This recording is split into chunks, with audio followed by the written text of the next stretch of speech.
evening, ladies and gentlemen. Welcome aboard. Once you have located your seat, we ask you that you please step out of the aisle so the passengers behind you can pass you. This will expedite our boarding process. Your large carry-on items need to go in the overhead compartments. Your smaller ones underneath the seat in front of you, keeping all exits and aisles clear. If you need assistance, please contact the flight attendant.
Bismillahirrahmanirrahim. Assalamualaikum warahmatullahi wabarakatuh. Very good evening and welcome back to the almost alive live stream where, as the name implies, the almost a live stream, not really a live stream. And I'm doing this while I'm like half alive. Ha, tak ada. Alright. Thank you so much for anyone who's joining. Who's currently online and joining me on this live stream, and this is our 5th episode. I mean, congrats to all of us, myself, Lulu, for finding motivation and still wanting to do this, despite the very fact that I tak tahu, I'm still unsure what's the concept of our live stream. I still have no idea. I'm still in the process of exploration. Okay, finding out what I'm what's the concept, what's the idea behind it, what's the theme of it. I'm just trying. Shamil, thank you so much for joining. But to be honest, to be true, I mean that Shamil kind of kasih I motivation untuk continue. Last week I didn't live stream. I have work. I have work to do. Tapi bila jumpa Syamil kat Academy, then he says kenapa tak live stream. So I said ada orang tengok rupanya. So thank you so much. I mean dia kena benda-benda kecil-kecil ni that's very small. I wouldn't say small. Those just yeah, I mean simple small gestures macam gini yang kadang-kadang macam okay lah, it's like buat je lah, like if someone can benefit from it, alhamdulillah, right? You don't need to have like huge audience for you to yeah. I told Syamil personally bila kat academy hari tu he came down, datang to CWG dengan masterclass, right? That I just wanted to share. That's it. And there are other reasons. Macam it has some, what I'm doing here. It has to do much with the work that I'm doing currently at the academy, because I'm handling a lot of live streaming, videography, and so on and so forth. That whatever I'm doing here is just implementing the knowledge and skills that I have acquired, and then using this as a platform to experiment. So if I say okay, dia konsep ni bagus, or the lighting macam gini, or the video should be like this, and then if it is fruitful, I would apply whatever that I've experienced here and experimented here at the academy. So dia ada banyak reason lah for doing so. And also Sabrina, tahu Sabrina ada ke tak last week pun sama. She messaged me personally, Ustaz hari ni tak ada live stream. I said okay. I said so I cannot make it last week. But knowing that there are people out there, my friends, who are willing to join me, it's kind of comforting, right? So as I was saying tadi, I still haven't discovered what's the concept or the theme of the live stream. But looking back at whatever we've been doing for the past few live streams, I realized that we've been looking a lot at YouTube videos. So I kind of want to try to make that kita punya theme or the concept of kita in live stream, where if I find any interesting videos worthy of sharing, and it might not necessarily be of a particular theme or particular topic or particular genre, as long as I personally feel that it's worthy of sharing. As I said this before, I spend most of my time online. Seriously, a lot of my time online. So if I find anything beneficial, I would like to share. So I think moving forward, this is what at least we are going to expect. Okay, I'm going to share videos, especially from YouTube, what I find on YouTube, and then kita tengok sama-sama. And to be fair, and to be really honest, the video that we're going to watch tonight, I belum tengok sampai habis. I haven't finished watching it. I just skip the video to ensure that it's interesting. There's a lot of things which are worthy for which is worthy for discussion, and maybe kita discuss online. So that would be the theme moving forward from tonight onwards. Okay, whatever video I see online, I feel that it is kita boleh tengok sama-sama, right? And then we could benefit from it, and then I'll just share my 2 cents. And if you have anything that, because tonight's video is something that I'm not familiar, that's why I wanted to share. I'm not familiar with the topic. It's not something that I am comfortable with, and I have not spoken about it much. And so kalau tak ada orang online pun, I want to watch this video alone. Macam tengok sendiri yang berbual seorang lah. That would be that would be what I would do in the circumstance where nobody else is joining me. But since ada ramai orang join, let's watch the video together, right?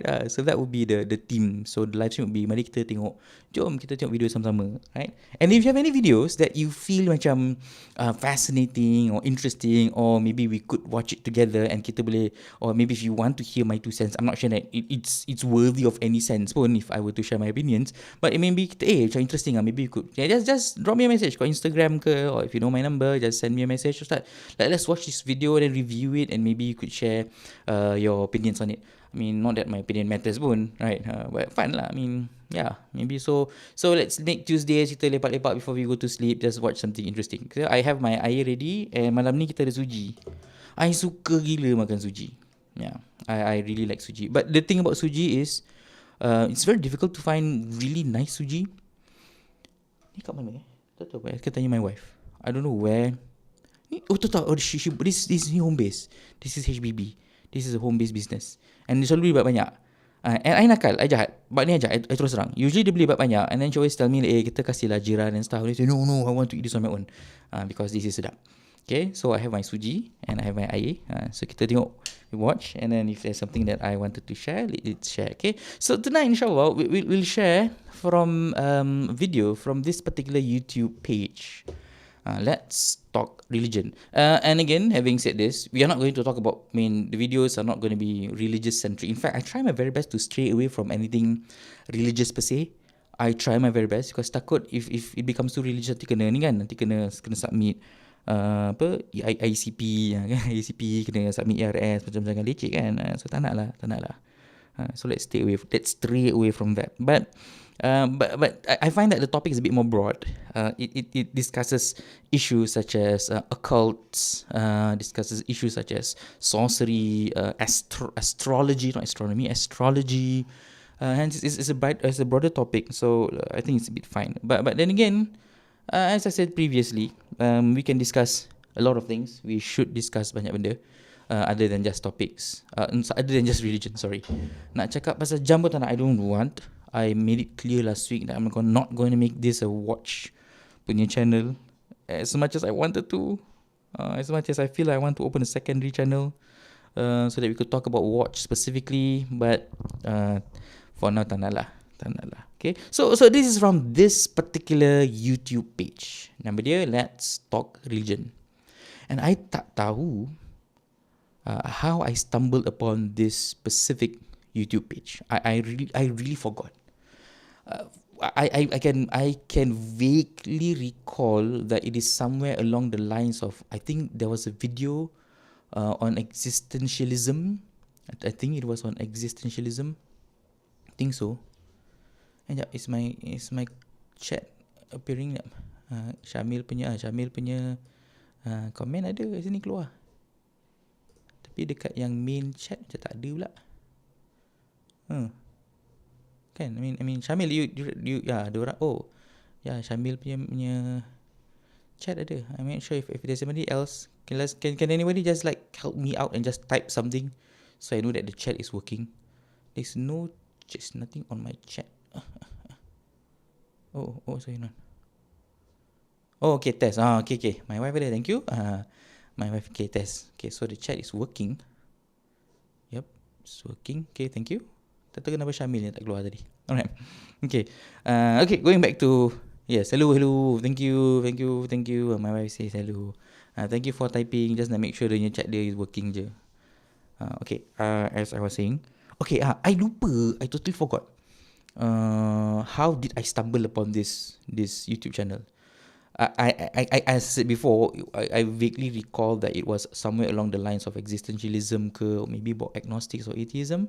I found this channel, but it as much as it talks about religion, I tak tahu it discusses primarily macam banyak topics that revolve around Islam, even intra-religion. Within Islam, it speaks about macam Shiism, Sufism, even Salafism. This is Salafism, even Sufi. It discusses, I would say, offshoot brands of I would say quite modern beliefs such as Baha'ism, Jainism, and Sikhism. And they're quite interesting topics. Macam for example, I wanted to watch this video, the pagan Jesus, demons in ancient Mesopotamia. Ada satu, I think is it about aliens? Something about aliens? Mana? Very interesting. Yeah, about Vedas. So Sufi Judaism. What is Sufi Judaism? And music in Jewish mysticism. Something interesting here. Okay, nampak tak nampak? Oh, sorry, my cursor here. Music in Jewish mysticism. Ada a few interesting topics I was going through tadi. Ada tak? Ada gambar Thor lagi. Yeah, let's see. Is there any other interesting videos? Mana ni?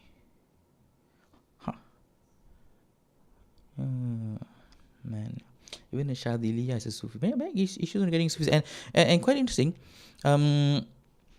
interesting. Even dia punya topic discusses quite a long with regards to Sufism, which again, I'll be honest, I'm not really. I mean, I read about it, but I don't think I have adequate information to speak about Judaism much. Judaism much. Mana ni? What are the jinn I'm looking at? Coffee, tea, and mysticism, right? Macam ni interesting kan? Coffee, the mystical origins of coffee and tea. So I find that there's the spectrum of spectrum baru Syamil kata curious what's your yep, Syamil tanya curious what's the spectrum of videos you watch and recommendations you receive from YouTube. Alamak, ni susah sikit nak jawab. I have interests. This is a very vague answer. I have interest. Everybody has interest. I think that's why I start. I mean, there's something that is worthy of interest, and then you start to expand. And as much as I am a very boring person, terus terang, I am very boring. I have many interests. My upbringing is basically my niche, my field of expertise, if I could say, based upon my educational background is specifically on hadith and generally about religion, Islamic religion. Hence, that is one of my primary interests, and that's why you see my YouTube video banyak. And then my hobbies, right, dictates what I normally watch. Hence, I watch a lot of videos on watches and the study of horology. And horology is the history of keeping time. I think that's the best way to look at it, right? So since the dawn of time, people have been obsessed in trying to keep time, meaning how do you time? How do you measure time? And that study is called horology. Benda-benda yang bola, I have a lot of football channels here, bola. Tech, I follow a lot of tech channels. So the spectrum dia banyak. I mean, and recommendations you receive from YouTube. I susah. Because there's a lot. I think that is the reason why I kind of am inclined towards this type of YouTube videos, because I can recommend them indirectly. So this is one of it. So if you want to, again, I'm not, I cannot give any. Oh, how do you say this? I cannot give any. My recommendations are not a form of validation. Please put that in mind. Maksudnya, if I recommend this particular page, I'm not validating what they are trying to say, or I'm giving my endorsement for the content in it. Because macam gini kan, there are a lot of, and we'll discuss the topic, which is our video tonight. So I cannot endorse a few things because certain things are quite educational and academic. Hence, it needs an academic approach to things. So we'll be taking a look. We'll be watching a video from this particular YouTube channel, and this is the video that we are going to watch. Early Islam. Yep, sabar. Janganlah cepat sangat. Okay, so we're going to watch this particular video. So the topic of the video is kat bawah sini, right? Shamsul Ma'arif, the most dangerous book in the world. And the topic, I was gravitated to the topic. And this is, I think, the people, I mean, those who are on YouTube or even working in marketing or businesses, and important of, what do you call it? Clickbait topics. I mean, if someone just titled it as Shamsul Ma'arif, then it wouldn't be enticing for anyone generally to watch the video. So I think the title, the most dangerous book in the world, is very enticing. People are gravitated to it. I am. As much as I have no knowledge at all. So this is there are a lot of disclaimers in this video. Even the person who made the video made quite a number of disclaimers with regards to the content, as the content in of itself is very contentious. The content in of itself has some theological ramifications and issues that can be quite dangerous to the aqidah of a person. Hence, there will be a lot of disclaimers. But the reason why I feel like sharing this video is I myself am not quite not in the know of surrounding the nuances of this particular topic. So we'll watch this together. So the video is called Shamsul Ma'arif, which is the name of a book. And basically this book, which is Shamsul Ma'arif, is considered by the content creator, okay, or the person from this channel, as the most dangerous book in the world. Okay, so let's watch. And this is a 35-minute video, right? So I'm trying my very best, restrain myself from making unnecessary commentary, okay, or unnecessary opinions, so it'll be smooth. And my take on YouTube is kalau video tu panjang, if it's 30 minutes, it's gonna be a good video. It's just me. If it's if it's a long, I enjoy long-winded, especially those documentary types, the type of YouTube videos where they do research, exposes, macam the fall of Google, no, Google tak fall lah, but macam itulah, the fall of Google, or why Saudi such and such and such, right? Those type of videos. So, and those videos are generally lengthy, and I tend to enjoy those type of videos. Ada one excited nak borak-borak pasal bola. Itulah, next bola. Ada banyak video. I would like to macam kita watch together video pasal tactical videos on football is very. I watched that a lot. Right, macam the latest video I watched was, I don't know which channel, forgot which channel, dia dissect Spurs punya current formation and how people are, I mean most other teams are quite, they have understood the tactics applied by Conte and then how to stop, and hence you see Spurs are not scoring from open play. Mostly they score, for the past 5 matches tak salah, they have scored open play only 1 ke 2, and most of the goals are scored from corners. I know those type of tactical videos, and maybe macam gitulah, but okay lah, maybe next time. But I promise you, tonight's video is very interesting, because it will discuss a lot about astrology, sihir. We'll talk about how wafak is yang issue diorang gunakan for mystical, for mysticism, issues of jinns and stuff. Because I've never, as I said before, I tak pandai, I don't know about this stuff, and I tak pandai, and I've never really watched those videos because I don't think it's much of my concern as much as I take it in as a belief system. But to go deeper into the topic, I find it, I mean, quite, for lack of a better word, I just don't find it necessary. That's all. For me, is I believe they exist, and I see refuge in Allah Subhanahu Wa Taala, and that's all. But this video macam, it makes it academic, and I like it. I love it because it is academic. I don't like it when people start to cakap cerita, oh alam jin ada macam gini, or matahari, bulan macam gini, bintang macam gini, and then it's not backed up with like proper evidences or at least references. But this video does it very well, and I love this the style. I mean, it's very structured. I love the structure. I envy people when they speak and they deliver content with proper structure. And this video is immaculate when it comes to structure. Okay. So today tak boring. Honestly, kita tunjuk habis. I mean, the first part can be a bit boring because as with any academic work, you need to create the establishing grounds for your arguments. And in this particular case, they want to establish the authenticity of the book Syamsul Ma'arif and its nisbah, its affiliation to its author. And then kita tengok banyak berbual dia tak ni. Okay, let's watch. In previous episodes in this series, we have begun exploring the fascinating world of the Islamic occult sciences. We have been... Okay, so if you want to watch the other videos, they have other videos. So they're delving into the occult sciences. Occult sciences. I don't know what's the difference between cult and occult. Maybe cults are just the groups, but occult is the process of how cults formulate. Or maybe occults are looking more deeply into the practices of what they do as cults, right? So they have other videos. I even have time to watch it because this is the first ever video I watched regarding cults or occults and mysticism. So yeah, if you want to, we can just watch any videos. Given an introduction to the topic, we have explored the world of talismanic magic. We have looked into astrology in the early Islamic world, and we will eventually also dive into books like the famous Ghayat al-Hakim or the Picatrix in its Latin title. But I tak tahu, seriously.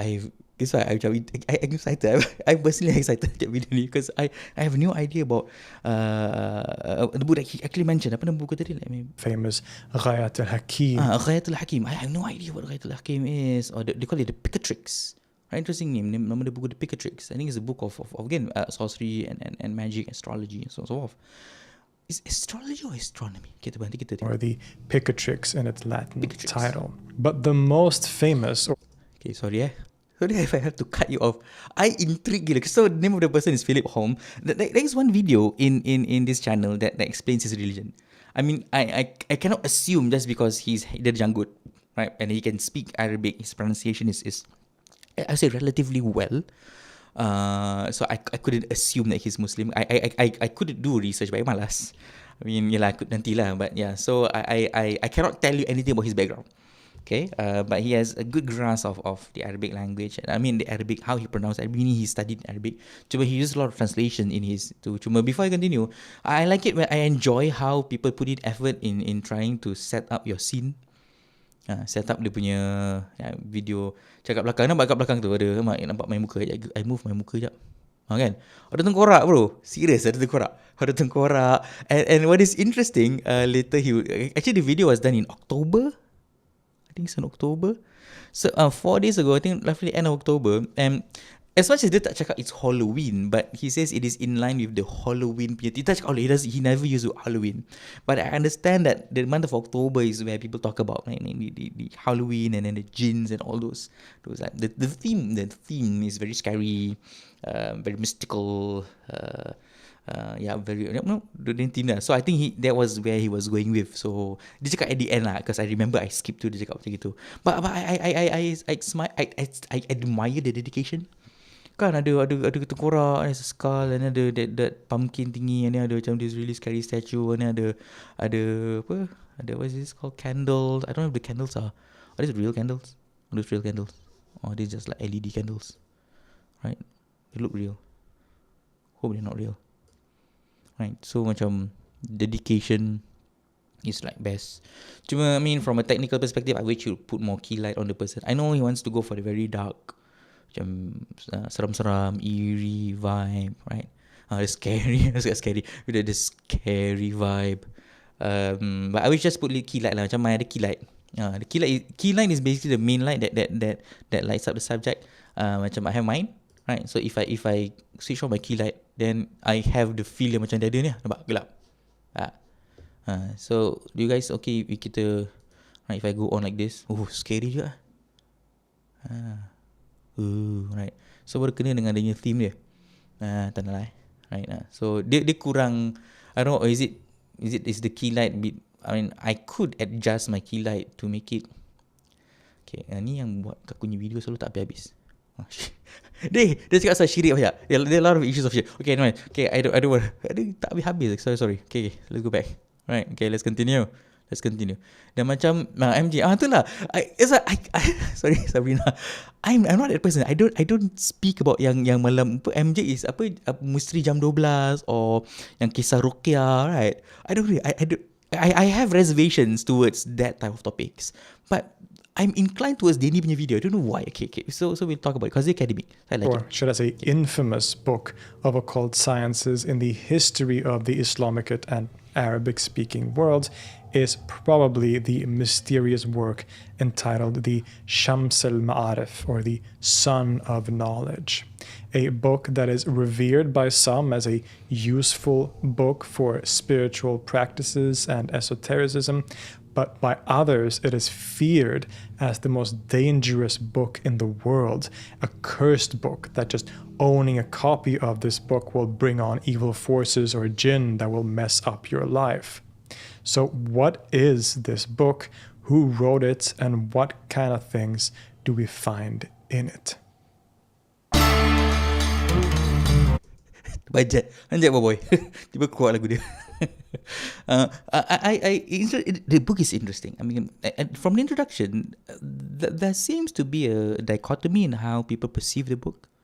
It depends on because nanti kan, and I have things that I feel that I want to say nanti when we look at the book and then the contents of the book, which I felt it's a bit, the dubious side of the book, which is it one or another framing a particular movement, okay, a particular, which we'll discuss. Nanti cakap lah, I'm going to say it now. I'll let him say it. And how being totally immersed in that concept or an Islamic worldview can be quite deceiving, or can be a slippery slope once you delve deep into that concept. And then we'll talk about it.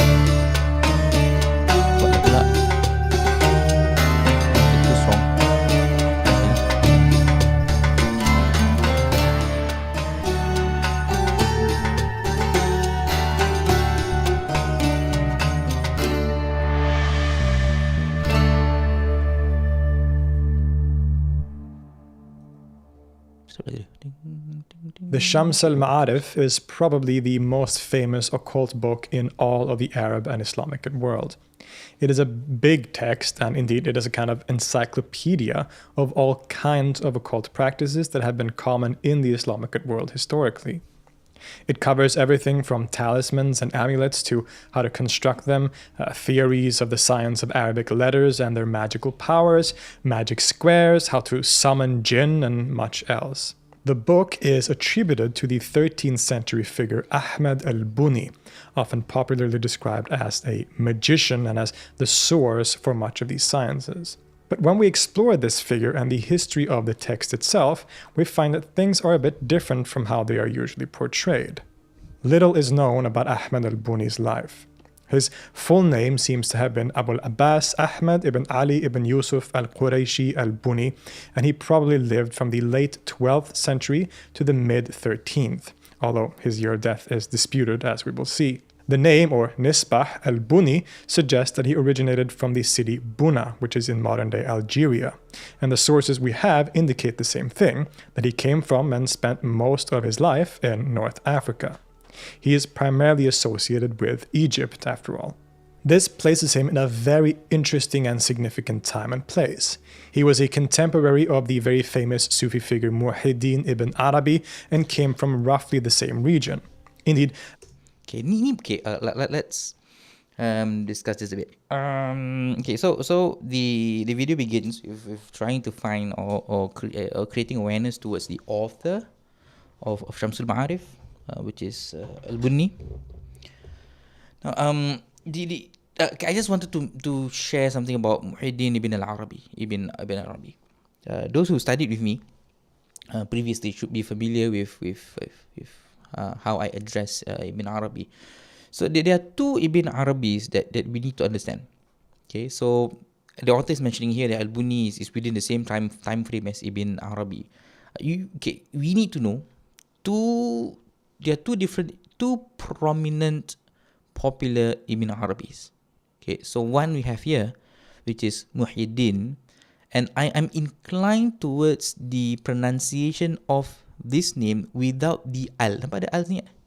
This al. So the definitive al. So whenever you see an Arabic word that begins with al, generally it means the definitive. So the al gives a definitive meaning to a particular noun. Okay, so for this particular person, I'm more inclined towards his name being pronounced without the al. So it's Muhyiddin ibn Arabi. Muhyiddin ibn Arabi. And he lived roughly towards the 6th and 7th century. 6th and 7th century, yes. In fact, he passed away, as mentioned, he died 1240. This is in Gregorian, I think AD. In Hijri, he passed away 638. Yeah, if I'm not wrong. Okay, 638. So that is the 7th century. That's Muhyiddin ibn, without the al. Okay, I think I'm not sure because he mentioned he pronounced, if I'm not wrong, the figure Muhyiddin ibn Arabi. He says Ibn Arabi. His pronunciation is correct without the al. So Ibn Arabi, Muhyiddin ibn Arabi. He passed away 638 Hijrah. That is the Sufi mystic scholar that he is referring to here. He is Muhyiddin ibn Arabi is known for the unity of belief, or what is referred to as pantheism, that everything in the universe exists in one and that God exists in everything and that we exist in God, which is referred to as pantheism. I think my brother in one of his talks in CWG, he mentioned about it before, right? A very controversial figure. I'm not here to give any judgments regarding the person's veracity or his reliability and others. I'm not about that. But what we need to understand is Muhyiddin ibn Arabi, that passed away 1240, equivalent to 638 Hijrah. He is the Sufi mystic. Okay, the Sufi mystic, and he propagates the issues of pantheism, Sufism, among many others. Whereby the other Ibn al-Arabi, okay, so another person, another prominent figure of the similar name, which is, the other one is nama dia Muhammad bin Abdullah Abu Bakar ibn al-Arabi. Wahdatul Wujud, pantheism. Tu Syah cakap tadi. So the prominent person who propagates and is most familiar, or he is known for the concept of Wahdatul Wujud, which is initially is a Greek philosophy held by either Plato or those before him. So he propagated it. That is ni. This is the person, Muhyiddin Ibn, without the al, as he mentioned it. Dia cakap betul. He was a contemporary of the very famous Sufi figure Muhyiddin Ibn Arabi. It's Ibn Arabi betul, without the al. But if it's Abu Bakar, Muhammad bin Abdullah Abu Bakar Ibn al-Arabi, that is the Mufassir and Hadith scholar. Okay, Mufassir, Hadith scholar. The Ibn al-Arabi, that particular scholar passed away 543 Hijrah, so which is the 6th century, right? Just a century before Ibn Arabi. Ibn al-Arabi is known for his great works. For example, he has a book on Qawaid al-Quran, the methodologies or the sciences of Ulum al-Quran. He has a sharah, a commentary on Imam al-Tirmizi's book, his Sunan of Imam al-Tirmizi. I think it's called Arid al-Ahwazi. And generally a well-celebrated, known traditionalist. Okay, a traditional scholar. So I feel that we could not and should not. It's academically incorrect to conflate those two Ibn Arabis. To be fair to their works, so kita we don't create any confusion between these two. So if they say Ibn al-Arabi, that is the tafsir scholar, the Quranic scholar, the muhaddith, okay, and he has works in fiqh, so he is considered a polygon juga lah, right? That is a traditional scholar. He is Maliki. Okay, Ibn al-Arabi al-Maliki, the other one, not this one, al-Maliki, and he was born in Spain, Sevilla. Today is called Sevilla. Sevilla kan yang tim bola tu kan, Sevilla, right? Sevilla, is it Seville or Sevilla? Sevilla. And back then it was called Ishbili. Now it's called modern day Seville or Sevilla. So that is one. He is Maliki. He Ibn al-Arabi tu al-Arabi. Yang ni Ibn Arabi. And why we should not conflate them or confuse them, because they have different methodologies and different thank you to Abu Bakar Muhammad, betul, Abu Bakar Muhammadillah Ibn al-Arabi, Maliki scholar, Maliki Ishbili. So let's not conflate those two, because those two people are not just separate, but they have different methodologies and different contributions towards Islamic world. However you put it, I'm not going to dictate it, but I find that Ibn al-Arabi is more of a traditionalist, more in line with the views of the Ahl Sunnah wal Jama'ah and his contributions and works in that particular line, whereby this Muhyiddin Ibn Arabi is more contentious and more controversial, right? So I just want to highlight that point. He pronounced it correct, okay, which is Muhyiddin Ibn Arabi. The writing is, I would say, a bit misleading. And came from roughly the same region. Indeed, Al-Buni was a Sufi, and he was known throughout his life primarily as a Sufi teacher and not as anything like a magician or something like that. Furthermore, in one of his writings, Al-Buni says that one of his own Sufi sheikhs or masters was Abdulaziz al-Mahdawi, who led a Sufi center in the city of Tunis, and who was also one of the primary masters of Ibn Arabi, further connecting the two figures. This becomes even more interesting as we find many similarities between the teachings of Ibn Arabi and Al-Buni, like the theories about the science of letters and certain cosmological and metaphysical principles.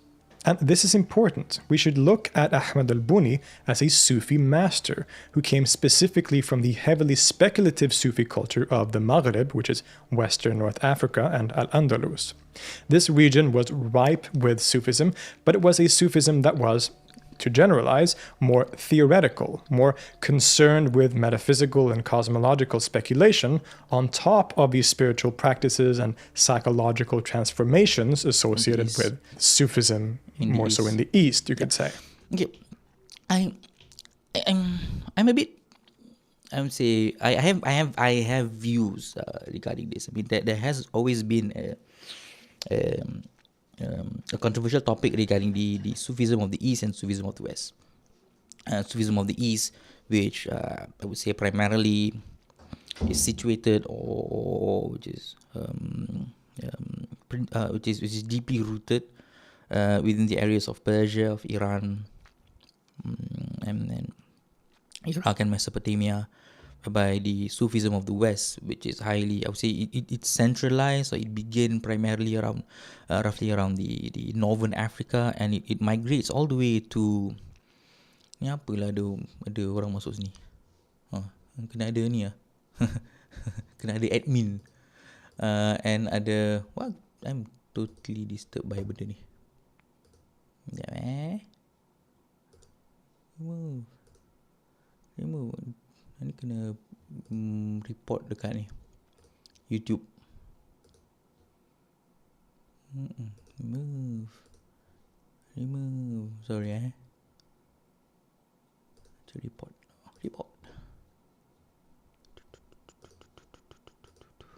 Alright. Okay, reported. Alright. So if you study again, I'm not a person who is well versed in the history and practices of Sufism as much as I have thought, and I've as of recent taken a very backseat approach towards the understanding of Sufism and its practices. I tak nak macam faham dalam bab ni. But there has been a dichotomy, a juxtaposition between the East and the West. I mean, the East meaning Persian Sufism, and then the West we're looking at the North Africa all the way to the Spanish, the Andalusian Sufism. And they have different approaches in how they view things. And some they were, I mean, if you look at certain books written by Professor Hamka and many others, that define the Eastern tangent of Sufism as more mystical, whereby the Western Sufism is more practical. Here it seems to be otherwise. That the Persian, the Eastern mysticism is more practical, whereby the Western here is more cosmological and mystical.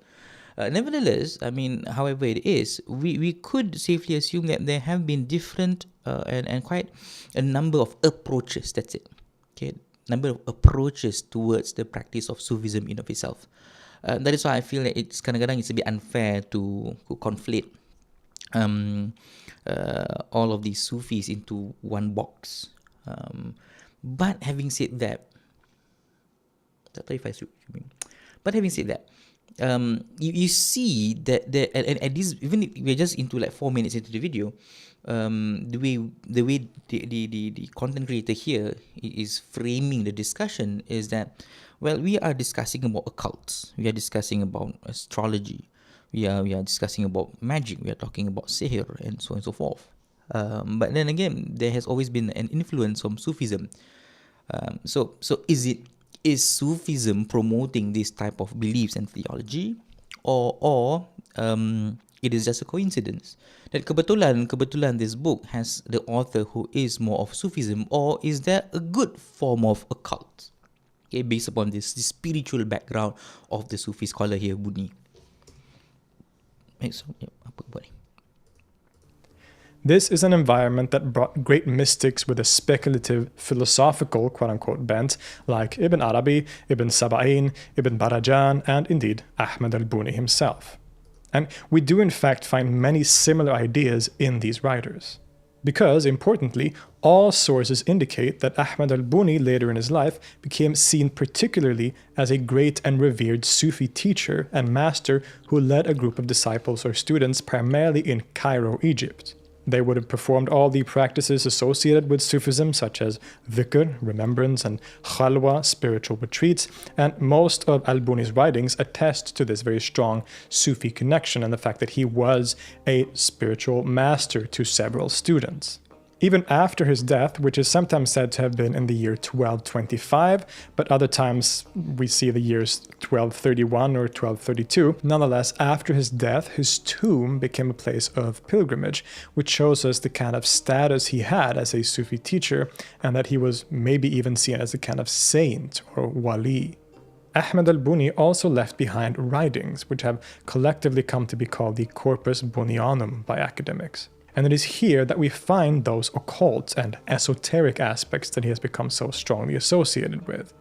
Now, most of al-Buni's writings are simply books on Sufism, similar to many other books from that tradition, talking about the stages of the Sufi path, practices like dhikr and khalwa, as well as the powers of reciting the divine names. Even books that are more quote-unquote occult or magical, which do exist, are all essentially within a Sufi framework, specifically speculative Sufi traditions associated with the Islamic West, as we saw. The problem with these writings, at least in relation to the subject of this episode, is that none of them are the Shams al-Ma'arif, at least not as we know it. Recent scholarship by people like Noah Gardner and Jean-Charles Coulon have studied the Bunian corpus and its relationship with the popular Shams al-Ma'arif and suggest that around 5 works attributed to al-Buni can with some certainty be considered to be his authentic work. These include works of a more traditional Sufi nature, such as the Ilm al-Huda wa Asrar al-Ihdida fi Shar Asma' Allah al-Husna, a commentary on the names of God. There is the Mawaqif al-Ghayat fi Asrar al-Riyadat, and the Hidayat al-Qasidin wa Nihayat al-Wasilin. But al-Buni's writings also include books that are decidedly more occult, and which deals with topics that are associated with things like esotericism and maybe even that controversial word magic, which of course al-Buni himself would not have used as a name for what he was doing. These are primarily the Lata'if al-Isharat fil Huruf al-Ulwiyat, the subtleties of the signs on the celestial letters, and indeed, and this is where it gets interesting, a work entitled the Shams al-Ma'arif wa Lata'if al-Awarif, that most famous book whose title translates to something like the Sun of Knowledge and the Subtleties of Elevated Things, more often known simply under the shorter title Shams al-Ma'arif, the Sun of Knowledge. So Ahmad al-Buni did write a book called the Shams al-Ma'arif, and according to certain medieval sources, it seems that this might have been his most famous and widespread work. The problem is, this is not the Shams al-Ma'arif that we have today. Indeed, they differ in some dramatic ways, actually. This is an important point. I just wanted to just share a few things. With regards to, in Islamic traditional sciences, whenever you study about books, the study of traditional books and the origins of the books, affiliation of the books to its author is in of itself a science. They call it Asanidul Kutub wa Isnaduhu, right? When you study about the narrative chain of the book, meaning that who wrote the book, who was it passed down to, who officially wrote the book, and is the book authentically attributed to the person in of itself in Islamic sciences is science, is an art. And there are many instances where books were, due to the names, the titling of the book, which is similar to other books, people tend to confuse the authors. You see this a lot. For example, and there are examples within the line, within the topic. Macam, for example, we talk about nisbah, correct? The affiliation of a book to an author. Certain people have issues regarding is this book actually written by that particular person. You have the famous discussion of for example, Abu Hassan al-Ash'ari with regards to the book Al-Ibana. Did he write it or not? Or is this Ibana written by someone else? Right, that is one example. Another example we could take is the similar names. For example, I did a research on the book of Imam al-Qadda'i, Shihab al-Akhbar, Musnad al-Shihab, and then Musnad al-Firdaus. Were they written by the similar person, or is it undertaken by another person? Or maybe even the technicalities of naming a book, which is familiar for one person, tapi you think it applies for another person. A good example would be macam in the field of hadith, Imam al-Tabari. Okay, Tabarani. Imam al-Tabarani has 3 books, which is encyclopedic. The Mu'jam al-Saghir, Mu'jam al-Awsat, and Mu'jam al-Kabir. Mu'jam Saghir, Wasit, and Kabir. So he has 3 major books, and he named it in that schemata. The small encyclopedia, the medium encyclopedia, and then the great encyclopedia. Right? Saghir, Wasit, and then Kabir. which is attributed to Imam At-Tabarani, not Tabari, okay, Imam At-Tabarani. The problem is you find another scholar having almost the similar name scheme, but dia tak ada tiga. A good example would be An-Nasai. Imam An-Nasai has a Sunan As-Sughra, and he has a Sunan Al-Kubra. Okay, a Sunan As-Sughra, which is referred to Al-Mujtaba or Al-Mujtana, which is a summary of his book yang tadi lah, Sunan Al-Kubra. Tapi dia tak ada Sunan Al-Wusta. He has the small Sunan and then the great Sunan. He doesn't have the middle Sunan. But I've seen students and academics, even back dulu belajar kat Madinah, they made the mistake of attributing a Sunan. So Imam An-Nasai has 3 books. Dia ada Sughra, ada Wusta dengan Kubra, like 3 books. But no, he has no 3 books. He only has 2 books, right? So people tend to attribute or put names. So this is the similar problem a similar problem that we see whenever we study about books. That we see the similar title here as Shamsul Ma'arif, and there's another book called Shamsul Ma'arif. Can we attribute them to the same person? Similarly, in the Islamic academic world, as I mentioned before, all the examples, a good example is Fatah, right? If he kataba, for example, Shaykhu fil Fatah, okay, the scholar wrote in Fatah. Which Fatah are we referring to? We're referring to Fathul Bari, Fathul Mughith, Fathul Qadir, right? So there are many books which are named using the word Fatah, right? So which Fatah are we referring to? So I personally, I love this.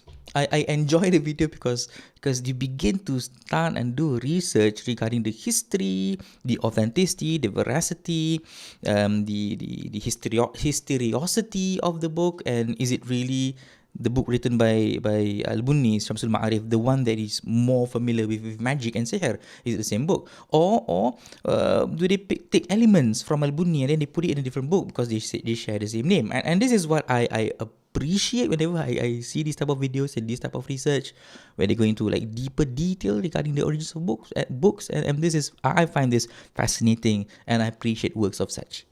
The Shams al-Ma'arif, as we know it today, and which is so famous or infamous around the world, is a large text that is often seen as a cursed book, as the most dangerous book in the world. And for those of you out there that take that stuff seriously, you should know that I will be quoting from this book in this video in an English translation, so not the original Arabic, but in an English translation.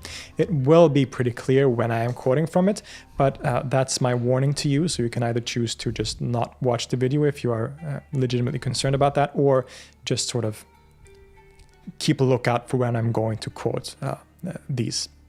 You know, video is good when they give disclaimers. Yeah, I always do that. If you know disclaimer is going to be really interesting content. When you start to disclaim or warn, and the content is going to be good. These passages. Don't be mistaken though. Al-Bunni's Shams al-Ma'arif is definitely a work including descriptions of practical occult sciences. Indeed, Al-Bunni himself writes in the introduction that the book contains, and here I'm quoting, quote, secrets of the wielding of occult powers and the knowledge of hidden forces. في ضمنه من لطائف التصريفات والعوارف of hidden forces. من ضمني, okay, في ضمني من لطائف التصريفات, okay, secret powers, والعوارف تعطيرات hidden forces, right? So I'm reading the Arabic text here, right? So what is in this book? Well, at the center of... Okay, so just a quick recap, because I keep cutting off the video so macam we can. So there are 2 Shamsul Ma'arif, kan? So the first Shamsul Ma'arif is written by Al-Bunni. Okay, and then the second Shamsul Ma'arif is, according to this person, is the most dangerous book in the world, right? So so do you know that there are 2 separate books? Al-Bunni wrote the other one is unsure, dia belum cakap lagi, right? But what he's trying to say is that in the second book, which is the more problematic book, there are certain views which is quite in line dengan what Al-Bunni wrote in his Shamsul Ma'arif, alright? Ahmad al-Bunni's Shams al-Ma'arif, and really at the center of most of his writings, at least the occult writings, is the theories and speculation around what is known as the science of letters, the ilm al-huruf. Okay, before I go ilm al-huruf, I terlupa. If tadi I talk about Ibn Arabi, if you ever want to watch a video, I would highly recommend Ustaz Nodorosnya videos on Ibn Arabi. Yang ni. So if you go to Sidang Kalam, right? Sidang Kalam is, I think, I don't know if it is by Ustaz Nodoros. He's the one who set up the YouTube ke tak, but it discusses a lot with regards to Batiniyah, Ibn Arabi, pantheism, and all the issues regarding, I would say, speculative occult spirituality or mystical spirituality, mystical theology. And he has a debate. This is almost a 5-hour debate on Ibn Arabi. Right, so discussing is Ibn Arabi inclined towards Ahl Sunnah wal Jama'ah or not, and so on and so forth. So because Ibn Arabi he's a contemporary of Al-Bunni, hence there should be some influences of Ibn Arabi towards Al-Bunni or vice versa. Just something that I wanted to share here before I get to continue. Right. This is an idea that we find in many medieval mystics, especially at this time, which theorizes that the Arabic letters, so the letters of the Arabic alphabet, have magical occult powers that can be employed. Different letters are often connected with certain cosmological or metaphysical principles. One letter might be connected with the throne of God, the Arsh, for example, or with the planetary spheres. And since they have these connections, and especially since it is these letters that make up the names of God, which have enormous powers in themselves, they can be used in various ways for spiritual practices or when making talismans, for instance. Ibn Arabi, who held very similar ideas, even went so far as to say that the entire universe is essentially made up of letters and words that God speaks in the eternal moment of creation. So the Shams al-Ma'arif talks about the science of letters and some of the practical uses of these powers. The book also talks about jinn, the names of jinn who were captured by the Prophet Solomon. It talks about angels and their natures, as well as more practical instructions on how to construct what is known as awfaq, or cryptograms. This is essentially using letters and numbers. I think we'll talk about awfaq later on. I mean, I'll be honest, I tak tahu langsung pun. I've read people talk about it, which is macam kan as of recent macam very popular pasal ruqyah. And then if diorang kalau macam they go to a person place and then rumah tu macam for example there is a possibility that it has been macam there is spiritual gangguan. And then usually kalau ada jumpa any talisman, orang Melayu panggil apa? Tangkal. And then if you open up the tangkal or even any form of sihr that people do, usually it involves the talisman, the tangkal, and then the writings on it, and then usually it's written in these cryptograms or awfaq, and they're made out of numbers and letters. Okay, I tahu lah they exist, but I never know how they do it, and then what is this I would say this science, science of it. So this video explains. I think it explains very interesting. It's very interesting, right?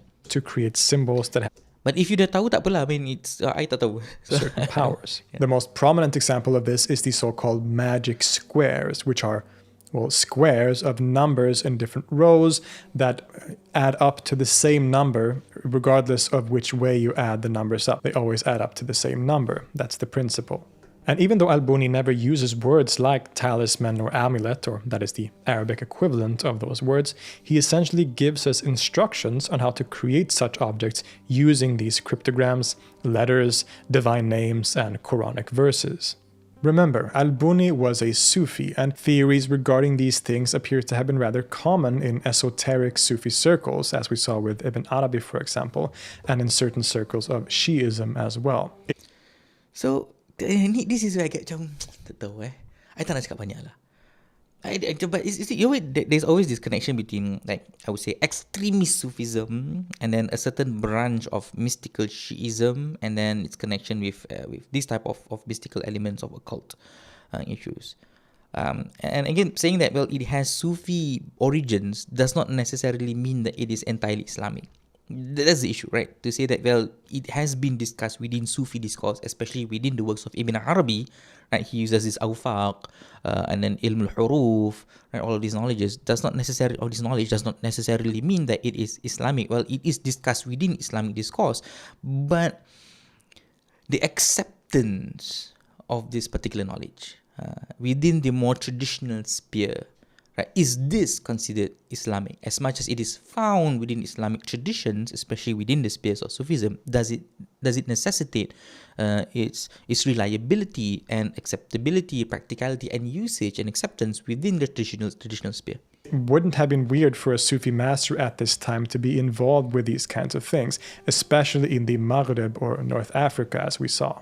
Al-Buni and his followers did not consider any of this to be sihr or magic, a word that has very controversial and negative connotations in the Islamic world. Even if the interesting is, I never discussed this, but there should be a research. There are books, I would say, nonetheless, discussing the inept, the intricacies of what is sihr and what is considered to be sihr. Because sihr technically revolves directly with issues of jinn. But what about this? What about numbers? What about the believing in divine cosmological powers that later we'll discuss about the planets having particular powers, right? And then aligning them in numbers, believing that this talisman can protect you. Is that also considered sihr? Because we know that, it has magical and mystical elements to it. But does it constitute as sihr? Because sihr, according to traditional Islamic understanding, it is considered to be a major sin, right? So is it sihr? So there is an argument within it, how you categorize and systematically categorize what categorically is sihr. So there is an argument here saying that, that's not sihr. Believing in numbers and astrology, it's not sihr. But is it a different type of blasphemy? Itu kena argue sendiri lah. There have been nuances and different usages of that word, as we saw in previous episodes. But a pious person like Al-Buni would not have seen himself as being involved with quote-unquote magic. People have used other words like ruhaniya, spiritual work, basically, to denote these licit practices that to us certainly appear magic adjacent, but which to them was obviously very different. Using the divine powers of God to affect things in the world is very different from calling upon jinn or forces other than God. Nonetheless, this was... So that was the argument that I made lah. So if we were to rely on, let's say, the other powers of God through other means of divine revelation, right, is it considered sihr? Because sihr has explicit interactions with jinn, whereby we are using the powers of God through his other creations. So is that other means, is it sihr? So that is again a technical argument that we are making here. Considered esoteric stuff. It was something that was taught in Sufi circles, but was certainly not disclosed to the uninitiated. If anything, that is what makes Al-Buni and his writings unique, that he actually wrote about this stuff that really only was taught orally from teacher to student in a sort of initiatory context. But even then, he makes it clear that these writings are only meant for the elite Sufi audience who can grasp its meanings, as he says in the introduction, and here I'm quoting again, quote, "Shame unto anyone who has this book of mine in hand and reveals it to a stranger, divulging it to one who is not worthy of it." This was a book that was clearly meant for his students and for the spiritually adept and not to be spread to the wider public. So how did Ahmad al-Buni and the Shams al-Ma'arif get the infamous reputation that they have today? And what about the modern Shams al-Ma'arif that we all know and love in the contemporary world? Well, aside from being a Sufi teacher or master, as we saw, Al-Buni, after his death, did become known as a kind of authority on occult sciences and occult matters, probably because he wrote these books on these topics, which was relatively uncommon, as they would be spread orally most of the time. And so because these writings were attributed to Al-Buni, after his death, he did become seen as a kind of authority on occult sciences. It doesn't seem like this stuff was rejected or seen as radically suspect by most people or scholars, as his writings appear to have been rather popular among a wide array of people. Religious scholars and other figures associated with political leadership and the aristocracy, mystics and philosophers, etc. They all read this book and it was quite popular. We see the relationship between Al-Buni and Ibn Arabi continuing in these contexts, as it seems like people would read the works of the two side by side. It was often thought that Ibn Arabi provided the theoretical and metaphysical side of the science of letters, while Al-Buni's writings provided the practical descriptions on how to actually use them. We do have critical voices like Ibn Taymiyyah and Ibn Khaldun, who both lumped together Ibn Arabi and Al-Buni as quote-unquote extremist Sufis, and equated things like the science of letters with sihr or magic in an attempt to outlaw it and its practitioners.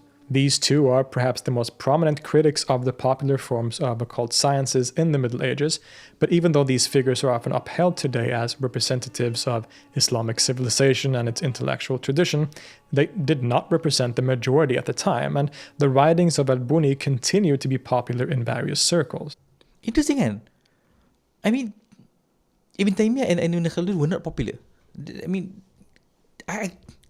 I'm trying to grasp the historicity of Ibn Taymiyyah, Ibn Khaldun in that particular era, and comparing them to how popular was Shamsul Ma'arif or referring to al-Buni, and also Ibn Arabi. But they were, I mean, if you look at Ibn Taymiyyah, especially, and later on his students such as Ibn Qayyim, Ibn Kathir, and many others, they started an academic revolution. They started a traditional revolution of being more traditionalist in how they understand religion, and staying away from, I would say, foreign influences, because I believe that all of these sciences were being interpolated from Greek and other types of philosophies. But I mean, if let's say hypothetically we were to agree with this particular statement, then it gives us an indication, which is I believe apt in itself, that the traditional sciences were at the verge of being mitigated. They were on the verge of being lost. That these type of sciences, looking at the mystical sciences, the esoterics, and Sufism, were gaining popularity. And I remember when we used to study, I think that was the reality. It was the reality that people, especially in North Africa, specifically, they were more engrossed in these type of Islamic sciences. Hence, the emergence of Ibn Taymiyyah, Ibn Khaldun, and many others such as Al-Dhahabi, Ibn Qayyim, Ibn Kathir. We're looking at Ibn Kathir lah basket, and many others. Even later on, Ibn Hajar, and so on and so forth. They started a more academic revolution. So to say that they weren't popular, or their voices weren't as loud, is, I would say, subjectively or relatively correct. And that is kind of sad. I mean, and yeah, I mean, nak cakap sad pun tak lah. I mean, but that, yeah, it means that the Islamic sciences were dominated by mysticism, occult studies, and a form of theoretical sciences. And then later Ibn Taymiyyah saw this, and he began a new revolution of more academics and a more traditional look into how we understand sciences. And again, the revivalism of traditional theology, right? The concept of Salafism, going back to the earliest traditions, right? So from a historical perspective, it kind of makes sense. People studied his works, wrote commentaries on them, and they developed a kind of Bunyan occult tradition over the 14th to 16th centuries. And this is where we get to the real Shams al-Ma'arif. Research has shown that the Shams al-Ma'arif as we know it today, which is often known as the Shams al-Ma'arif al-Kubra, the Great Sun of Knowledge, the version that is printed and spread around and considered so dangerous, first appears in the 17th century. And its contents are radically different from the medieval Shams al-Ma'arif, actually traceable to Ahmad al-Buni himself. So what's going on here? What is this book? The scholarly consensus today is that even though it is attributed to al-Buni, the Shams al-Ma'arif al-Kubra is a compilation created by one or multiple writers around the early 17th century. Now, the book is based on al-Buni's writings, for sure. Indeed, there seems to be a core portion of the text that actually comes directly from al-Buni's different occult writings. Collaborative writing efforts are scarce in Islamic writing traditions, but they have existed before. Even I think Ibn Taymiyyah wrote about a group, a collective referred to as Ikhwan Safa, the Brotherhood of Purity. Which is interesting. We do not know who they are individually, but they wrote, and quite similar to a form of mysticism. They wrote a lot on tafsir and sciences. Again, the issues of haruf, the science of numbers, which is a bit more scientific. I mean, as compared to Shamsul Ma'arif, Ikhwan Safa wrote writings which are more scientifically inclined. So my point is, it's not popular, but there have been groups within the Islamic traditions that wrote books or works or articles in a collaborative manner. The problem with collaborations is that it is undefined who the writers are, there's a problem. Because anonymity, being anonymous, is in Islamic traditions is considered is frowned upon. Because we need to know at the very least the characteristic, the character, the ethics, the background, the methodology of the scholar for us to define how academically valuable the works are. So to write in an anonymous manner within the Islamic sphere is frowned upon, is in a way rejected. I mean, if you look at it in the science of hadith, mubham narrator, similar as a mubham author, narrator, is the hadith is technically rejected. Similarly in writing. So what the person is trying to say here is that, well, the Shamsul Ma'arif, which is the modern one, okay, which is not attributed to Al-Buni, which is part of it, is written by collective, and there are works written in collectives. The problem with collective writings in the earlier stages of Islamic traditions is the anonymity, right? That's the main problem, and that kind of contradicts in of itself to the main gist of the book. Okay, Syamil kata, I'm surprised regarding this point of view of the status of Ibn Taymiyyah during his time, as his contributions was much needed in Islamic history. I think the resurgence of the recent Islamic theology, Islamic traditions, has always been attributed to Ibn Taymiyyah. And with resurgences and revolution, especially in law and in theology, even in politics, in such issues, there's always resistance. So during that era, there is a huge number of resistance on Ibn Taymiyyah and his movement. Because he is, in one way or another, the antithesis of whatever we are discussing here. He is the antithesis of all of this mysticism and I would say foreign influences of Islamic traditions. And similarly, as time is cyclic, as Ibn Khaldun mentioned, the resistance is quite similar. There was a time whereby, again, Ibn Taymiyyah was again rejected. His views seems to be blasphemous and so on and so forth. But as time passes by, we seem to accept, and this is his contributions became to make sense. Right, so these are and it is history, I believe. History macam gitu. Usually there's always resistance, as a revolution, as a resistance, people tend to accept it, and then later again people tend to dwindle.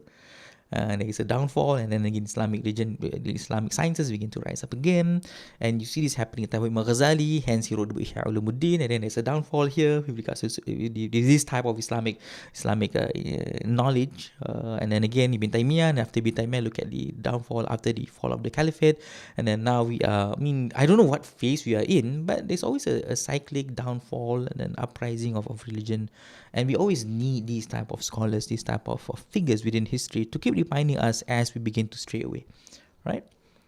Okay, continue. Let's continue. Including, of course, the original Shams al-Ma'arif, but a large part of the work, probably the majority of the work, is from elsewhere, probably from later writings by a figure in that, what we call the Bunian tradition that had developed over the centuries, right?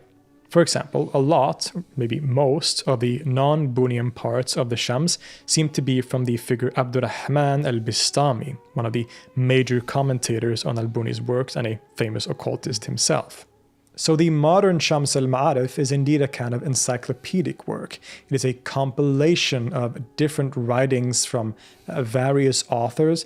There is a core aspect of the book that might be traceable to Ahmad al-Buni himself, but a lot of it, perhaps the majority of it, is interpolations from later writers. And it is, after all, this modern text that is the most famous. It is this text that is spread around, printed in different versions, and that has this incredibly infamous reputation of being like the most dangerous book in the world, for example. And so for that reason, it is, of course, this version of the book that will be the main focus of our discussion today. So what is in the Shams al-Ma'arif al-Kubra?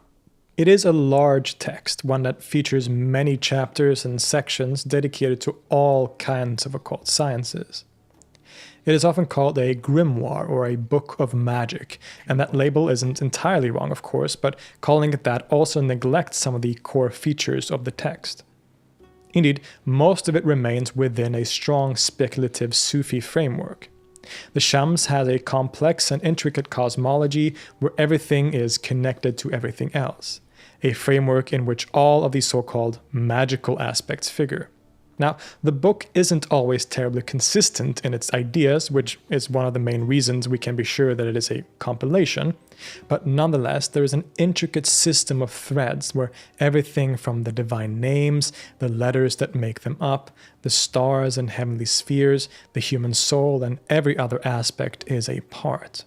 When you read the book, you will find sections about the powers of the Arabic letters, how the 28 letters of the Arabic alphabet are connected to the 28 mansions of the moon, as well as specific 28 mansions of the moon. 28 mansions of... Okay, this part I belum tengok sangat. 28 mansions? 28 mansions of the moon. Interesting. So dia ada Wikipedia ni. Right, 28 mentions are part of the Chinese constellation system that can be considered the equivalent of zodiac constellations. Ini bukan yang is something to do with macam the zodiac signs, right? Okay. Interesting. Okay. Planetary spheres. This is all connected to the 4 elements, the signs of the zodiac, different angels, and much else. It is really esoteric stuff where, as we've said, everything has a correspondence to everything else. Numbers also play a major role, especially in the construction of talismans and magical objects, instructions for which can be found in the text. Especially in the form of gematria, the common idea that each letter of the alphabet corresponds to a certain number. Okay. So the letter aleph corresponds to 1, the letter ba corresponds to 2, jim corresponds to 3, dal corresponds to 4, and so on. And when you write out words using these letters, the word as a whole has a numerical value too, where the numbers of the letters are added up, which leads to some really juicy esoteric stuff. These connections and correspondences become central when you are, for example, making a talisman. These can take many forms, but often involve invocations or magic squares. So, for example, to harness the power of Jupiter, which has a kind of protective and fortunate quality, you can construct a magic square. So, take the letter associated with Jupiter, Dal. Wait. Okay, so I'm trying to understand this. Okay, so first, I mean, to create the talisman, you need to believe that all these celestial bodies have power, right? Is am I correct? Kan? So Jupiter has the power of what you tadi? Construct a magic square. So take the letter associated with Jupiter, Dal, which has the numerical value, which happens or magic squares. So, for example, to harness the power of Jupiter, which has a kind of protective and fortunate quality. Protective and fortunate quality. So, Jupiter has a protective and fortunate... Okay, again, I'm not saying this is true. I'm just, in fact, I mean, to say that out of the limb, this is to say it out on the limb, on the limb. I mean, this is clearly... I mean, okay, I'm not going to go into detail because if you study theology and you study the Ilmu Nujum, the study of astrology, and then that there is a huge, I mean, discussion and debate regarding the permissibility of believing that a certain celestial body, stars and planets have powers. And this is, I mean, kalau Islam banyak hadith, right? Even there's a hadith of the Prophet sallallahu alaihi wasallam which is recorded tak salah. Hadith Muslim or Bukhari? I'm unsure. The Prophet says that he warns of taking knowledge from the stars. Here means celestial bodies, and he says that it has remnants of sihr. He cakap tadi lah, remnants of sihr. And then the Prophet says that if fa'in zada, I think that is one of the texts. Fa'in zada wa zada. If you learn more of it, the more you get engrossed into the study of sihr. So this is again technically in most circumstances a form of syirik. But okay, let's see. Kenapa Jupiter Dal? Cakap Jupiter Dal tadi kan? You can construct a magic square. So take the letter associated with Jupiter, Dal. Okay, Jupiter Dal. Why is Jupiter Dal? Let me Google Jupiter in English lah. Jupiter in Arabic. Mushtari. Jupiter is Mushtari. Where does the Dal come from? I don't know. I need to.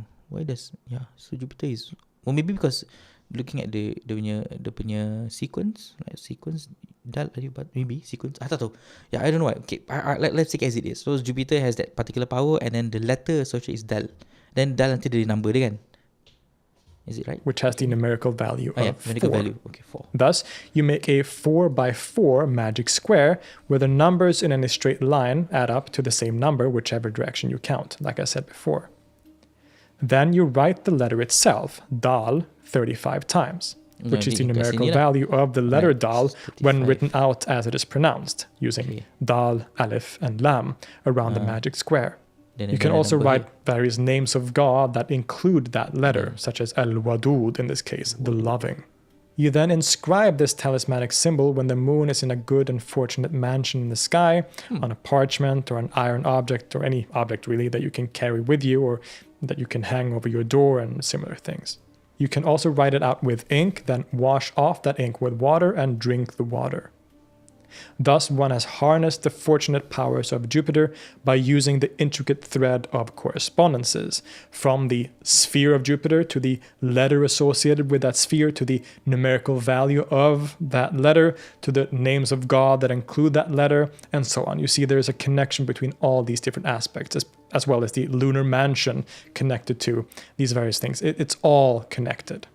According to the... And here's how Wafak were created. Interesting. Because I've seen some students kasi macam show me pictures of such. They see dekat rumah dia ke, or someone kan tu. I don't know. There was someone a few months ago tunjukkan gambar kat rumah dia, then I told them to bring it down. I know they wafak lah, but I don't know how it works. But so technically that is how it works, right? So that they believe in celestial bodies which have celestial benefits. Right? This guy is literally teaching people. And this is how they do it. Right? But for me, I need to understand, right, how they do it, to understand that how they believe that it works. And if you know this is what they believe in works, then the more we know that this is superstitious. This is blasphemy. Kan? I know that dah ambil macam I don't know macam mana tahu apa bual ni. Okay. Shams, this can be used for and this is mentioned in Shamsul Ma'arif. So they teach this in this book, and this book is translated in English. Until at the end, I tak salah, at the end dia kasih dia punya buku, there is English translation, they do works on Shamsul Ma'arif. Spiritual benefit, and that's why they get it. Right? But also for more. But it's orang Melayu dapat kan, and this is how the Malays get it, and this is how they believe in this wafak. Kan? Worldly concerns.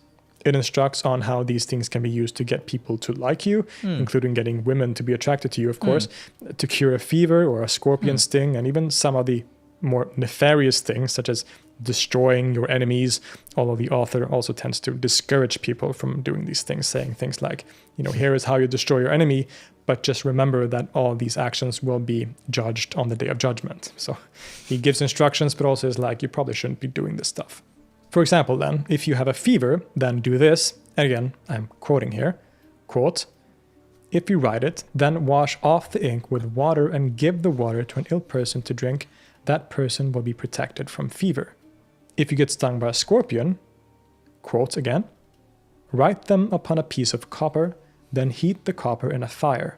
This protects against the scorpion's sting. This must be written while the moon is in Scorpio and in an unfortunate astrological aspect with Mars. Then, after the seal has been constructed, dip it in water and drink the water. And even if your intentions are less noble and you want personal benefit, quote, you may also write it in a piece of yellow silk. Do this while the moon is in Cancer, its domicile, or else in the house of Jupiter, and secure from any unfortunate aspects with Jupiter. Any pleasant-smelling incense may be burned. If you do that and carry it with you, you shall accomplish all your goals and attain what you want from kings, judges, and officials. Women will also love you. Very important, obligatory part there at the end. These are just some examples to show you how this text works and describes these practices. If you want to invoke Saturn...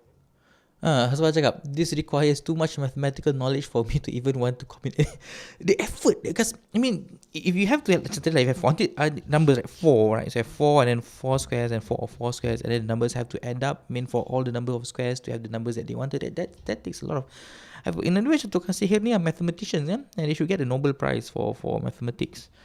It's a lot of effort. Rather, which is associated with other effects, you do the same, but instead with the letter G, which is a letter that is associated with Saturn. This letter has the numerical value of 3. Wait, so Saturn ada power apa? Pleasant-smelling incense may be burned. If you do that and carry it with you, you shall accomplish all your goals and attain what you want from kings, judges, and officials. Women will also love you. Very important obligatory part there at the end.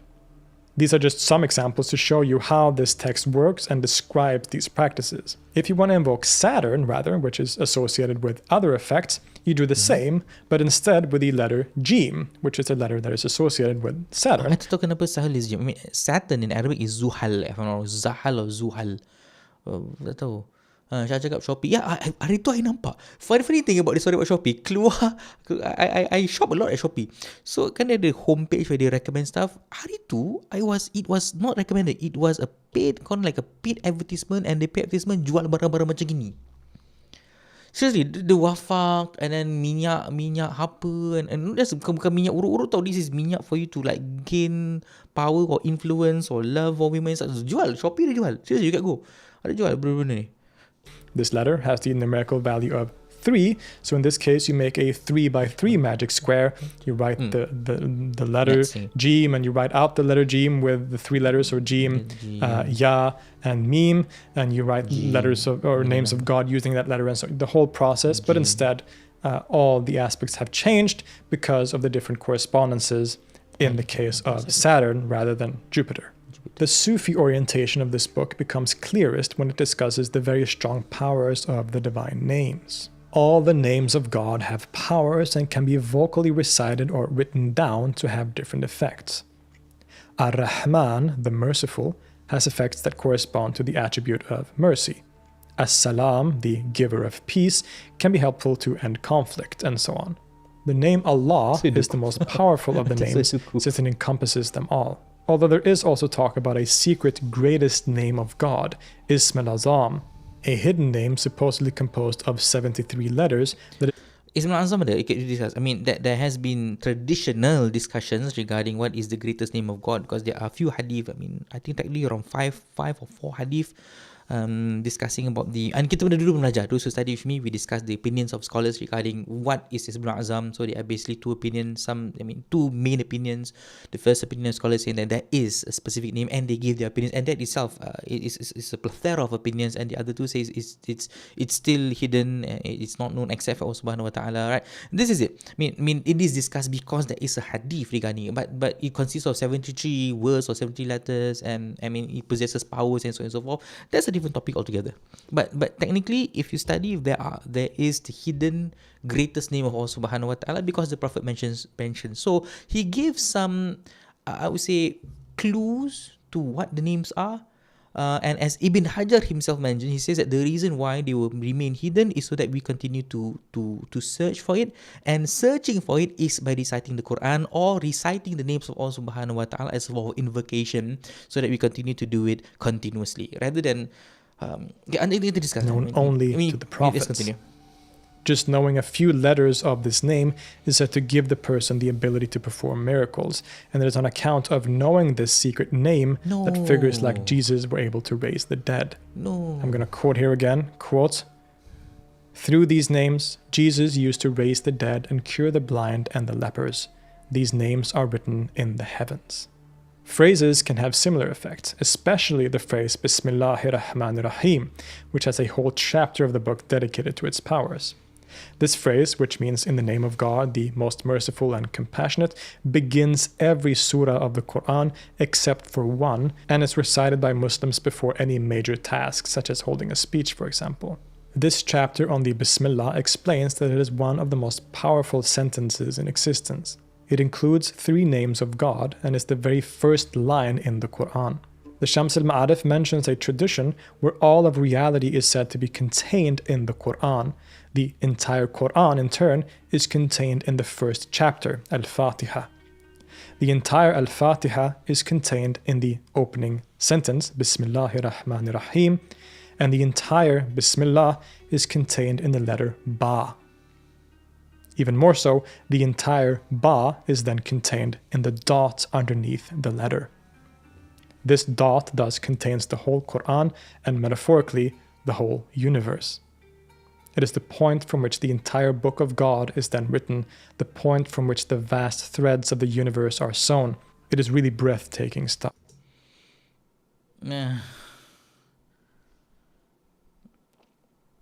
I can understand why certain people can find this interesting, and that is why generally people study this sort of stuff. But I don't find any. I mean, I don't know. We could differ in opinions, but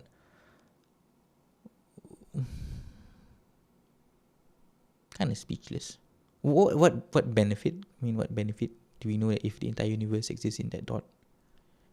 I mean, what practical benefit can we? Again, it goes back to the idea of pantheism. I mean, this has Ibn Arabi written like everywhere. Itulah. I'm actually speechless. I don't know what to say. I mean, I actually, I've tried my best to stay away from all this type of information. I don't find it, but knowing that there is books dedicated written to it, and there are people who study these kind of things and believe in these kind of things, I kind of tak tahu macam, but I mean, ilmu tu luas kan? Okay, anyway, let's continue. This phrase, Bismillahirrahmanirrahim, brings luck when just saying it, but it can also be used as a kind of talisman. Writing the phrase on an object or washing it off with water and all these things that we've already mentioned also have these incredibly powerful occult effects. I'm quoting again, quote, Bismillahirrahmanirrahim was written across Adam's forehead 500 years before he was created. Bismillahirrahmanirrahim was inscribed on Moses' staff in Syriac. Had it not been, it would not have parted the sea. Bismillahirrahmanirrahim was inscribed on Jesus' tongue when he spoke in the cradle. He used to speak it when raising the dead who sprung back to life through the permission of God. Ada dalil tak? I mean, my critical mind would jump to the conclusion tak ada, but I'm just trying to be open-minded here lah, but my hati ni bergelonjak, tak ada bergelonjak. I'm just trying to. Okay, and Bismillahirrahmanirrahim was engraved upon Solomon's ring. And for some more particular examples, quote, reciting it before sleeping 121 times will draw down divine protection. God will protect you from Satan, theft, and sudden death. All misfortunes shall be averted. Or, quote, if it, the Bismillah, is written on a paper 101 times and buried on a farm, the crops will be fruitful and will be protected from pestilence and danger. As you can tell, the book is pretty pious in a way. It focused primarily on God. This is the point. I mean, I understand he's trying to be objective, but that's it. I mean, why it's dangerous? I mean, apart from all the things, is how it masks itself within the notion of spirituality and religiosity. And I think that's where the danger lies. Right, because it uses Bismillah, it uses the name of God, it uses verses from the Quran, and so on and so forth, and that creates that the deception lies in the very fact that it is masked within the cloth of spirituality and religiosity, and that is where the danger lies, I believe. Names, the Quran, and the letters that make it up. And everything in the book is somehow connected to these very sort of religious and Islamic themes. I agree. Yeah. Of course, as we saw, all of these things receive esoteric interpretations and readings. All aspects have connections to some angelic concept or letter or planetary sphere and that kind of thing. Even as we get into topics that are a little more dark, you could say, these themes remain as they are the glue that really keeps it all together throughout the book. After all, the book does describe how one can summon the good jinn to do one's bidding, and this is done primarily through using the Bismillah or Quranic verses to call upon these hidden forces. Buni, if he is the author of these sections, cautions against doing these things carelessly without proper protection from God, since one can, for example, accidentally call upon an evil jinn or something. As we saw in an earlier episode about jinn, they can be both good and evil. They aren't exclusively evil as some people may think. And so all these practices are aimed at summoning the good jinn through the power of God. But Al-Buni also cautions that one must be very careful with this because one can perhaps accidentally call upon an evil jinn that will bring you misfortune and these kinds of things. And so you need to be very careful and protect yourself against those kinds of things through the protective power of God by saying the Bismillah or writing the names of God and all these kinds of things. There's really so much stuff that this book contains that we can't go through here. It dives into the Ring of Solomon, the powerful ring given to this Islamic prophet that allowed him to control the jinn and many other impressive miraculous powers. It talks about the staff of Moses and all of the other topics that one has come to expect from the Islamic occult tradition. You can kind of see why it has become the most famous book of occult sciences in the history of the Islamic world, as it covers such a broad range of topics. It really any kind of topic in the occult sciences that you can think of, and does so pretty comprehensively, while also, of course, remaining firmly rooted in the vocabulary and cosmology of Islam and the Quran. This is indeed one of those things that set the Shams al-Ma'arif apart from that other most famous Islamic occult book, the Ghayat al-Hakim, or the Picatrix. Namely, that while the Ghaya, or Picatrix, is primarily a text on astrology and astral magic, being based on theories and traditions dedicated primarily to that and from a scientific perspective, the Shams al-Ma'arif is more visibly based on the Quran and on Sufi concepts. Some would even refer to it as more pious or outright Islamic, even though these terms are problematic, of course. Yeah. So how come this book has received such an infamous reputation today? As we saw in most of history, with a few exceptions like Ibn Taymiyyah and Ibn Khaldun, the book wasn't necessarily seen as problematic in any major way, right? People studied it and used it in various ways. So what's going on today? Why is it that this book is so feared and infamous today? A development that seems to be one of the modern world that has appeared in the last century or so. So what's going on here? Well, there are probably multiple answers to this question. In general, we have seen a sort of shift in the Islamic intellectual world in the last century or two, as well as a shift in the general scientific paradigm of the world, of course. We now live in a world that is much more materialistic than the context in which the book was written. We have certain ideals about what counts as quote-unquote real, rational science, and often deem anything else with terms like superstition. The concept of magic has had an especially rough time in this new paradigm. And this has affected the Islamic world too, of course. We saw in the 19th to 20th century the rise of modernistic movements within Islam that have since become very influential. One has tried to emphasize the rationality of true Islam, and in that... Wait. Modernist dan gambar tadi. This is Aida Jamaluddin Afghan, Muhammad Abdul or Hassan Lebanon. It's Muhammad Abdul. This is, dia tak kasih siapa. Dia tu yang modis betul cakap siapa. Let's try Muhammad Abdul. It looks like Muhammad Abdul. Okay. Sama kan? I mean, this is the same person. Betul lah kan? Kan? Muhammad Abdul. Yes, Muhammad Abdul. Muhammad Abdul is one of the founders of Ikhwanul Muslimin, the Islamic Brotherhood. Notorious or not, it's not for us up to debate, but they did introduce us, I would say, a hybrid of traditional sciences and then modern sciences, and they preach a type of a more modern approach towards understanding Islam theologically, politically, in law, and so on. I tak boleh cakap pasal Ikhwan Muslim sangat. I mean, it's a contentious topic and quite controversial in of itself, because of its roots and origins, and then especially kalau orang Salafis ni kan, confirm Salafi tak ada Ikhwan Muslim kan.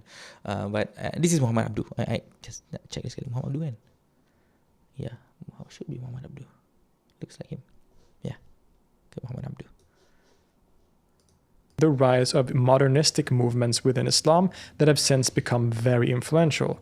One has tried to emphasize the rationality of true Islam, and in that process rejected all aspects of the tradition that is deemed superstitious. It is this that has affected the role of Sufism from being a majority form of Islam, basically, to being relatively marginal today. Muslims have wanted to distance themselves from superstition to counter... I mean, to say that Sufism is marginal, and then looking at how I think maybe in certain Islamic spheres, but in certain regions, for example here in Southeast Asia, it's still quite popular, mysticism, and it has effects remnants, especially on how we especially the Malays in this particular region, how we conduct our religion. There are kesan-kesan. There's always been remnants and effects and influence of mystical Sufism, the elements of superstitions and such within the Malay community, and it's not, I would say, entirely gone as much as how modern we are now, and that is, I lament on that fact. That is one of the disappointments that I see within the community today, and that is why today, I mean, we look at like itulah macam tadi malam jam 12 MJ12 Mystic jam 12, you have the Ruqyah, and most of the podcasts here if we talk about Islamic channel, mostly talk about benda gini, and it becomes, as much as people are trying to create awareness, ironically it gives us an insight that, well, it's quite prominent within the community today. So yes, it there is a more rational aspect, more traditional aspect, a more scientific aspect into how we conduct religion. But the matter of the fact, and this is the sad part of it, especially here in this region, it's otherwise.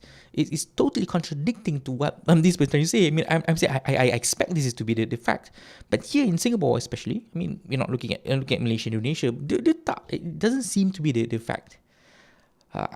Maybe I'm overreacting with regards to this particular point, but yeah, there are things that we should consider when we look at all this information here, because I mean, it's meant to be rejected. The way you look at the book, the way you look at the teachings, and again, it's prominent here, kat Shopee ada, it's supposed to be rejected, and we should be a bit more Islamically aware of what is truth, right? And what is considered to be within the line and sphere of Islamic knowledge and what is not. But nampak macam, I mean, there's just points to consider. Arguments by Orientalist scholars, and thus the role of much of these things in the Islamic. Anyway, I like to make gambar kat sini, best kan? Look at the lighting here. Oh, look at the shadows, and then that. Oh, this is so awesome. World have been increasingly looked down upon and downplayed. So this general trend is one factor. The scholar Liana Saif has also argued that during the 20th century, possibly connected to what we have said, there has been a, quote, de-esotericization of Al-Buni's writings. Nice. That the Shams al-Ma'arif and its contents have been stripped of their connection to Sufi cosmologies and metaphysics, which, as we saw earlier, is the very framework and thread upon which basically all aspects of the book is based. Removing Sufism from the Shams takes away all its connection with spiritual and religious practice. It takes the complex and intricate cosmology where everything fits together and strips it of its essential core.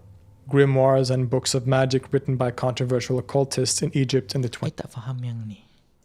The concept, Shams al-Ma'arif and its contents have been stripped of their connection to Sufi cosmologies and metaphysics, which, as we saw earlier, is the very framework and thread upon which basically all aspects of the book is based. Removing Sufism from the Shams takes away all its connection with spiritual and religious practice. It takes the complex and intricate cosmology where everything fits together and strips it of its essential core. I don't know how to make out of it. Is it Grimoires and books of magic written by controversial occultists in Egypt in the 20th century, whose ideas became connected and traced directly to Al-Buni and Shams al-Ma'arif, also contributed to this general trend. For these reasons, and probably many others too, the Shams al-Ma'arif has become something very controversial today. In the Islamic world, it is often seen as a book of pure... So understand is that, they look at Shams al-Ma'arif as purely something which is purely magical, purely mystical, and then they put any resemblance of Islamicization or Islamic knowledge, especially regards to Sufism, in an attempt to protect Sufism, anyway. So hence, because of that, people look at it clearly as a book which is not Sufi-centric, hence they reject it. Black magic, a cursed book that will bring you misfortune, a book that promotes devil worship. As I said in the beginning, it is often said that it is the most dangerous book in existence.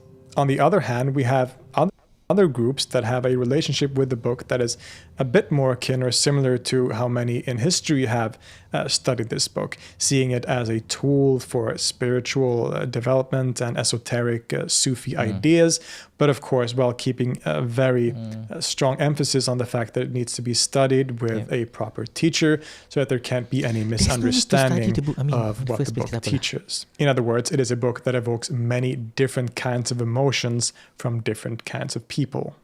Regardless, it is clear that there is a great interest in this book, and an increasing one, it seems. Recently, the first English translation of a significant chunk of the book was made by Amina Inlos and J.M. So there is a translation of the book, but this is Al-Bunni kan, bukan Syamsul Ma'arif Al-Kubra kan. Okay, alright. So this is the one by Al-Bunni. Amadi, published by Revelor Press, which has gained some attention and for good reason. It is also this translation that I've relied on for the most part in this episode.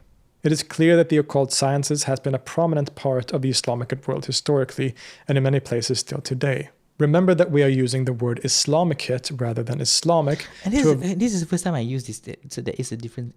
Avoid stating that these things are part of the Islamic religion per se. It is up to Muslim scholars and theologians to remember that we are using the word Islamicate rather than Islamic to avoid stating that these things are part of the Islamic religion per se. This is a good disclaimer. I mean, this makes sense. I mean, yeah. So I think I made that statement earlier when we begin, right? The mere mentioning of it within the Islamic sphere in its traditions and books does not necessitate that it is Islamic per se. And the first time I heard this, Islamicate versus Islamic, interesting phraseologies. It is up to Muslim scholars and theologians to make statements on the normative status of the Shams al-Ma'arif and its contents in Islam, but we can at least be sure that these are ideas that have been widespread and popular in parts of the world dominated by the religion of Islam. It nuances our understanding of history, religion, and the occult, which is, after all, a good thing. And in understanding the history of the occult sciences, there are few texts as significant as the Shams al-Ma'arif. Yeah, and this is the reason why I decided to is just to understand them, because it has been written, so at least we know the history and the characters, people, and the books associated to it. And from what we see from Wafak and all this type of magic or sorcery, we know where does these sciences come from. So we understand the reality gives us the ability to at the very least have a better grasp of what they are and how they impact our theology and our iman and belief in Allah Subhanahu Wa Taala, right? And that's the purpose why I wanted to share this. Bukan suruh you guys tiba-tiba suara lepas ni malam-malam ni buat belajar pasal Jupiter, Saturn ke, Mars ke, Pluto ke, right? Whatever it is, and then start to draw numbers. I don't think you're going to do that. I hope not. And this is not the main purpose of the video. It's just to understand why people do it, how they get information, and how was it propagated, and how we perceive it nowadays. And the perception of how we see it nowadays, that is the main point of discussion. That is my main point of concern. And its author, Ahmed al-Buni, or at least its attributed author, Ahmed al-Buni. Now we hopefully have a better grasp of this fascinating topic, one of talismans, jinn, and magical words, all things fitting for the spooky month of October. I'll see you next time. Okay, habis. Oh, seram. Itulah dia cakap Oktober, tak cakap pasal Halloween lah, but cakap pasal Oktober, right? So I said, tu banyak anjak bye-bye. Depan habis. Okay, dah habis. And we're done. Alright, so I hope we've learned a few things or two. I don't know about all of you, but I myself, I think that a lot of things I never knew about. As I said before, I'm not really, as much of part of me that I'm not keen. I'm just not interested, and I believe that it's just a waste. Me personally, I don't. Yeah, I put the sense of belief in them. It's just that I don't really much delve into it. And you know what I'm more interested in and what I usually propagate lah. But benda ni macam tak. But again, to understand the history, the references, the impact on Islamic sciences in that particular time and how it relates to nowadays, it's I would say, scarily fascinating.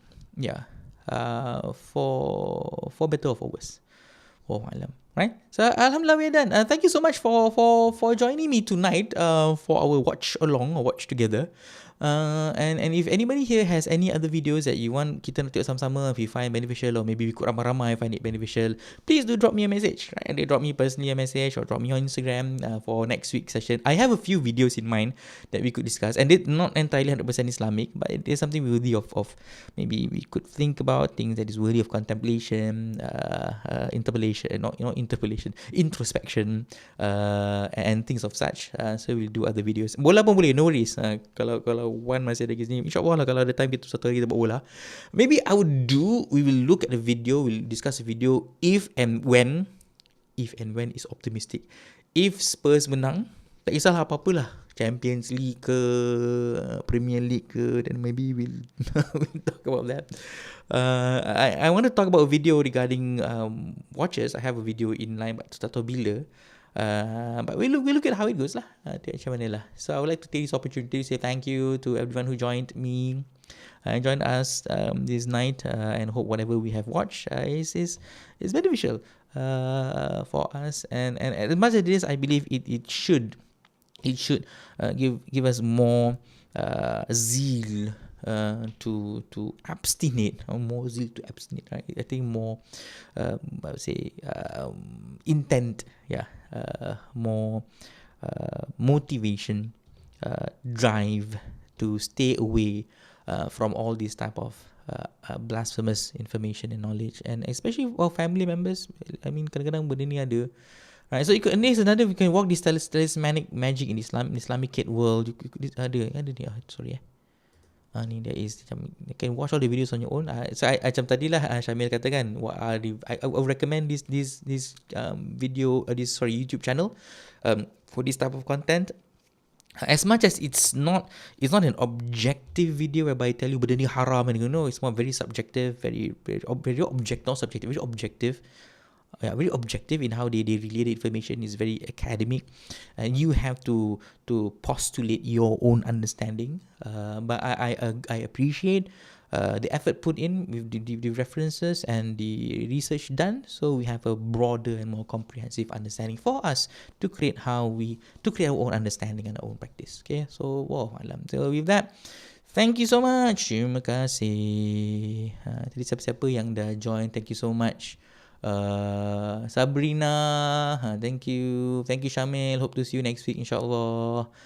Shah, thank you Shah. Azfa, thank you so much for joining. It's been a great pleasure being here with all of you. We hope to see you guys next week. Again, kalau siapa ada idea, please do drop me a message.